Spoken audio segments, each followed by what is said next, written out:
If you didn't know, I adore the Teenage Mutant Ninja Turtles. They might legitimately be my favorite superhero group ever made. That's primarily due to nostalgia since I grew up watching the TMNT animated series and the beloved 90s movie trilogy, which I've reviewed on this channel, link in the description. However, out of all of the TMNT related projects that I've watched over the years, I have almost zero memories of TMNT 2007. My only incredibly vague memory of that movie is watching it on my TV on one random Christmas morning while opening up presents because it was the only thing on TV at that time in the morning that was worth watching. For some reason though, I do own a copy of TMNT 2007 tie-in game on the PS2, and since we're on a roll with my worst superhero games ever made series, I figured why not play this game to see how good or bad it is. Believe it or not, this video might be the most positive entry to my worst superhero games ever made series.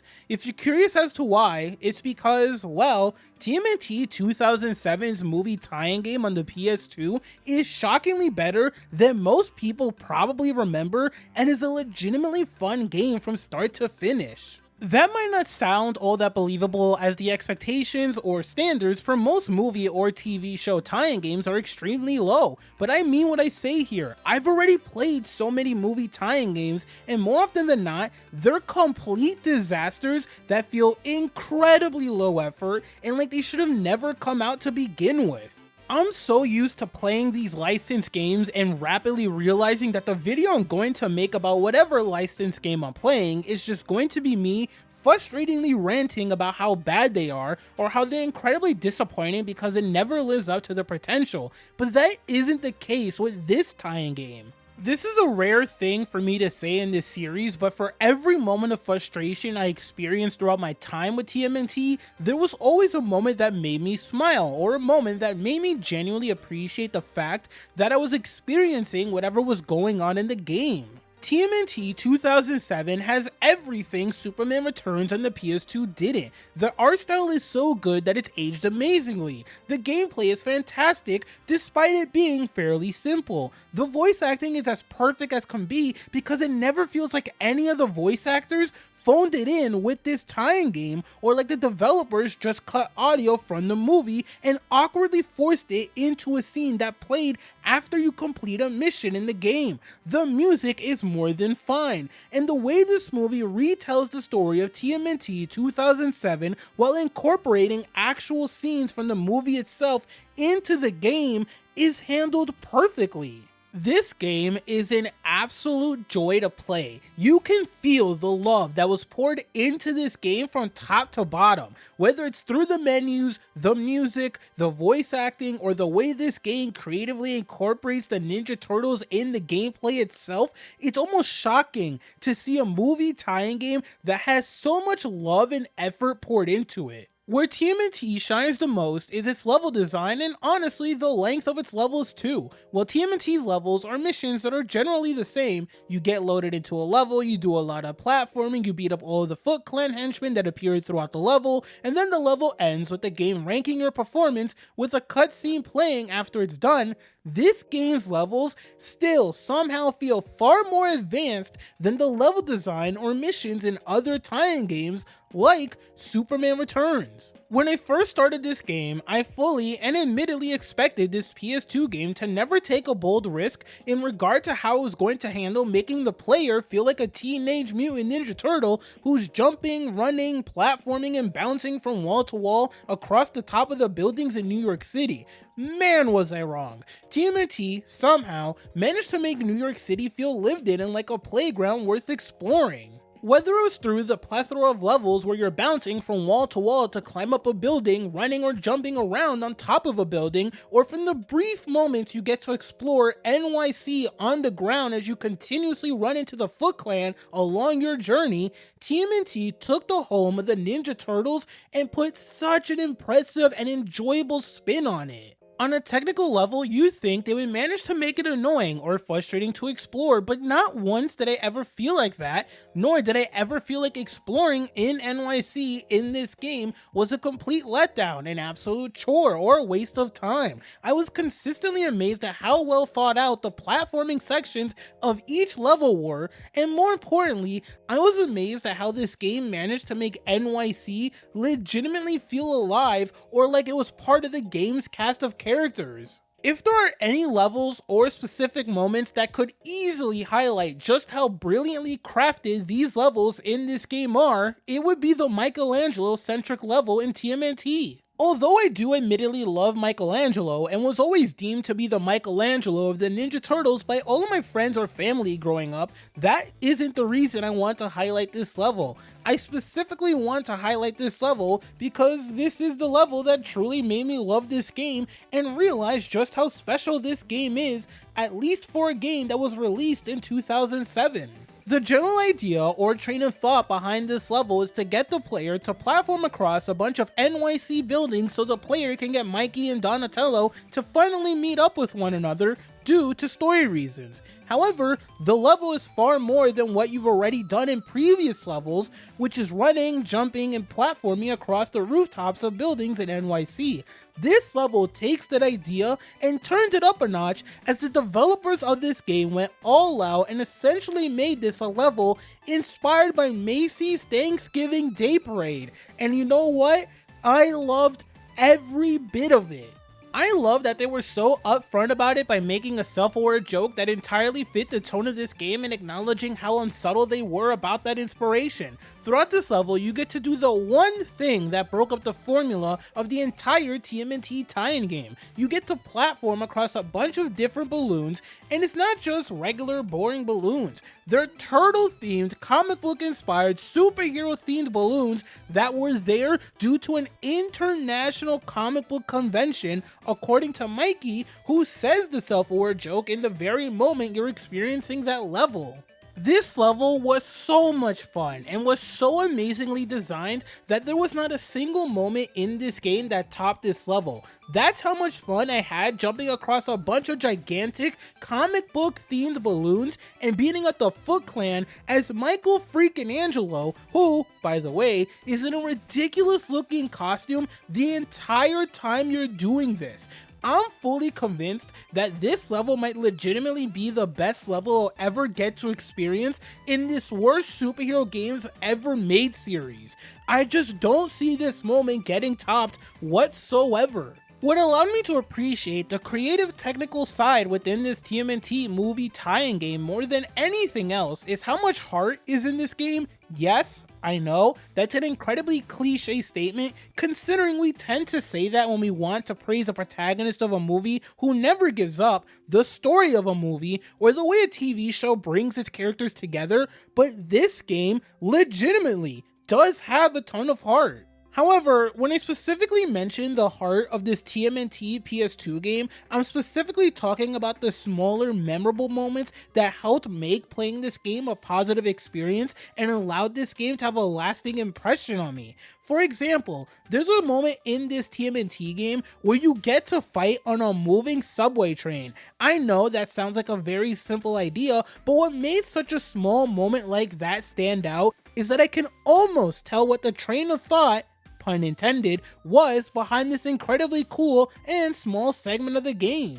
That, of course, is thanks to one specific variable that comes into play right as this moment happens: the camera work. The camera panning and highlighting New York City as you're standing on the moving train leaves the impression of, oh, they had a conversation that started thanks to someone sometime during the process of this game's development asking the following question: what if we manage to show off NYC in a way that makes it more than just a backdrop that just happens to be a part of the game? You know what?